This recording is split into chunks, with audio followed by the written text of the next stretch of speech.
The wind howled across the endless Mongolian steppe, carrying with it the cries of horses and the smell of wild grass. In a lonely camp beneath the wide and pitiless sky, a woman labored to bring forth a child. Hoylun, wife of Yesuge the Brave, clutched at the furs as the storm raged around her. When the boy was born, the midwives gasped. In his tiny fist he held a clot of dark blood, as though he had already wrestled with death. The women whispered to one another. This was no ordinary child.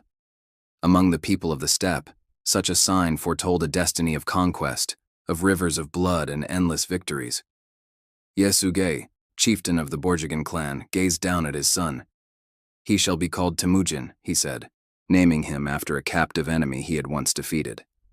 His voice was filled with pride, but his eyes carried a shadow, as though he too sensed the storm that had entered the world with this child. Temujin's early years were cradled in the rhythm of the steppe, the gallop of horses, the crackle of fires, the songs of warriors who drank mare's milk and told stories of ancestors beneath the stars. Yesuge taught him the ways of the bow and the meaning of loyalty. But fate is merciless. One summer, while Temujin was still a boy, Yesuge was poisoned by enemies during a feast. The great chief staggered home only long enough to see his family before death took him.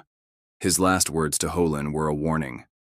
Guard the boy, the wolves circle. Without their protector, Hoylun and her children were cast out. The clan turned their backs, unwilling to risk their lives for a widow's household. So the family wandered the wilderness, alone. They dug roots from the earth, caught fish with their bare hands, and ate wild berries to stay alive. Temujin's childhood was forged in hunger, his spirit sharpened by cold nights when the wolves howled close enough to chill the marrow.